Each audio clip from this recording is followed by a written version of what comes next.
Greetings, ladies and gentlemen, and welcome to this latest edition of Tales from Outer Space. And as always, I hope that you enjoy. Just a quick shout out to the T5 peeps: Bob the Dragon, Crab Lobster, Datamagnet, DuckMachine, Mezec, Try Again 95, Feudic Jarl, Astraya the Dreamer, Casper Arnholtz, Maxwell, Ithilia, Meridian 117, and Jordan Buxbaum. Thank you very much. See me in my office, written by Argus the cat. David, see me in my office, please. A dull voice of my boss came through the grocery store intercom. I looked up from my post at the backup cash register, glanced over the line of 4 people that I was about to abandon my co-worker April to, stole a brief glance at the plate glass windows and considered fleeing the country. Then sighed and put up a register closed sign. Sorry folks, gotta see the boss. April will take care of you over there, I told them, to a series of moans, one of which came from April herself, along with a pack of gum thrown at my head. As I made my way back through the aisles of canned goods, display stacks of soda, and oddly diagonal dairy section, I wondered to myself what I was going to get lumberged at for today. Had I forgotten anything recently? I didn't think so, but that's the sort of point of forgetting things. Oh, fuck! Was it the stockroom? That bloody stock. Every week, someone got told to organize the stockroom at the dumbest possible time. No matter what we did, it was always too disorganized in there. Please, not the stockroom, I begged, whatever the gods were listening, as I wove through the back area towards the office. Pushing open the door, I saw my boss sitting at his desk. He was a nice guy, honestly. Kind of tall, kind of thin, kind of flat hair, kind of Clark Kent-y glasses. Really, the only thing that ever made him stand out was his mood was always immediately identifiable, like blatantly obvious in a rather hard-to-describe way. Today, I noticed as I walked in, he was worried. Hey boss, David, good, have a seat, he said, in a tone of voice that did not make it sound good. I sat. Am I getting laid off? You look like you have to tell someone you just ran over the dog. This was not a thing you normally say to your boss, but I am, at best, a wise ass, and at worst, physically unable to not say something snarky. No layoffs, they're just, something I have to tell you. He sighed, standing from his desk and pacing around the office. Occasionally, he would disappear behind one of the many potted plants before I caught sight of him again. David, you've been working here for 3 years now, yes? I was now seriously wondering where this was going. Yeah, I guess, about this time 3 years ago was when you hired me, though I didn't mark the date. It was today, he said, with a sheer finality that made me wonder if he just knew that, or if he'd been browsing my hiring documents to make himself look mysterious earlier. David, he said, after a suitable dramatic pause, there is something you need to know, about me. Awkward conversations. Boss, I don't care if you're gay, can I get back up front? There was a line. He didn't blink at my snark. It was one of the reasons I liked working here, and my greatest personal challenge was making him laugh someday. I'd settle for a snicker, or a giggle, a chortle. I didn't really know the laughter rankings. He continued as if I hadn't said anything. David, I'm not human. Okay, so, can I back up front? There's a line. He blinked. A reaction. I was making progress. I'm serious, David. There are things I've never told you about. I cut him off. Yeah, I know. Now, can I go? It's really busy up there.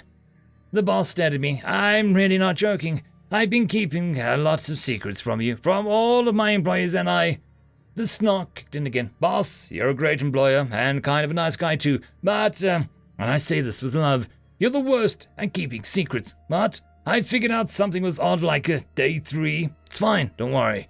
He looked a second to collect his thoughts. Okay, his eyes lit up, and he seemed to remember the point he was going for. The danger! I had to warn you, after all this time, that you might be in terrible... Yep, I know about that too. It's fine, don't worry. I put this out in my best dull and bored tone, even though inside I'd begun to laugh my arse off. Keeping a straight face was never something I was really good at. I'd always overreact and blow my cover, but today I just had to keep it together long enough for this to play out. He spluttered for a long moment before shouting and waving his hands, knocking the potted plant swinging on its chain. Don't worry, you have no idea what sort of terrors are lurking at the edge of... Again, boss, it's fine. I spoke calmly over him, interrupting his ramblings. I used my first paycheck to buy a comically large gun. I used my next, 6 paychecks to buy silver and pay a crazy guy who lives in the woods to make bullets out of it. He threw in some raccoon jerky with them, too. I guess that's fine. But, okay. Maybe you're okay, but I wanted to break this to your co-workers today, and they know too. April cashed in a favor with one of the Wiccan friends, and she's been warding the building. A lot of us have, 3 different flexible curses set up and ready to finish in the stockroom if something goes wrong. We're fine. What? How did you know about this? How do you know about this? Boss, again, I say this with love, but in addition to being an absolute shit at keeping secrets, you are also totally oblivious to everything. I mean, come on, every week you tell us to organize the stockroom you never go into. Last month, Jeremy dropped a hammer on a vampire lord that came in and was, he broke out in an incredulous stare and with another bout of yelling. Master Develop had been threatening my life for years. He's one of the reasons I'm hiding. How did you? He ignored one of those wet floor signs. He fell on his ass, and Jeremy hit him with the hammer. But a sledgehammer. And you, and he, but I, He slumped down in his chair. Well, he puffed out. Is there anything else relative to my life and the safety of my employees that I should know about? Because clearly you are more on top of this than I am. And how are you so calm about all of this anyway? I laughed. I couldn't help it. I'd been waiting for this conversation for 3 years. I'd finally got to just relax and let it happen. It was amazing. You know what? This job is the best fecking thing ever to happen to me. I'm a second-generation nerd raised on a childhood of Lord of the Rings and Doctor Who. And now my daily work environment is the best summed up as an episode of Buffy the Vampire Slayer. Last week, all the employees that were here early stocking the shelves were trapped in some kind of dream world. Next week, who knows? He slumped even further into his chair. It was actually kind of interesting to watch someone who was possibly from outside reality itself watch their worldview come crashing down around them. You escaped from Nifon, the dreaming dark. Are you sure you're entirely human? I laughed hard, pausing to get my breath before answering. Yeah, my job is a non-stop adventure and I might die, but I absolutely don't care. Because I'm getting paid to have conversations with gargoyles and magical robots, and it's so cool! I mean, come on! How many places in town could I get hired at where people I worked with would have an honest, legitimate betting pool about what species their boss actually is? You have I have $50 in you being a god of some sort, by the way. April thinks you're a Time Lord, since the store is the wrong size inside. Jeremy thinks that you're some kind of ancestor spirit. One of the new girls is convinced you're a Volon. But I'm pretty sure we don't do that level of sci-fi, so she got good odds. I'm not judging, though. He stared at me, his expression for once unreadable.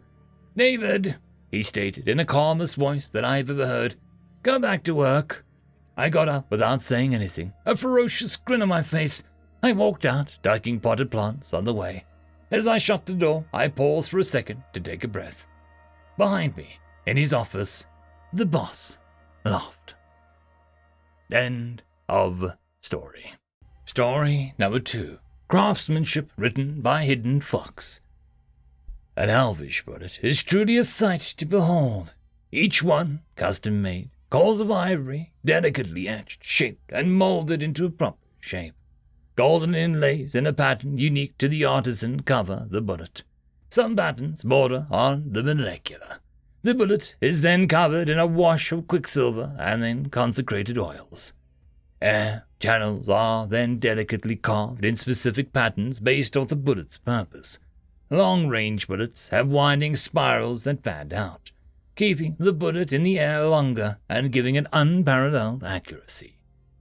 The artisan will then place the bullet aside and begin to work on the cartridge, typically of silver make. The cartridge is inlaid with a fine jet. The jet is placed in patterns complementing the bullet's design. The artisan will then measure out the exact amount of specific powders needed to create the optimal propellant. The artisan will then add the primer. The primers are essentially the artisan's signature, with every artisan using their own unique mixtures of chemicals. The artisan will then carefully assemble the round, creating a work of art. The round will be singularly packed and then sent off to the client that ordered it. A master artisan can produce upwards of 30 rounds per day. Human bullets are sold in bulk. End of story. And that, my friends, concludes this video. I hope that you enjoyed. There are links down below both to support this channel and for the author of this fiction. Anyways, I hope you all have a fantastic one, and I'll see you next time. Cheers.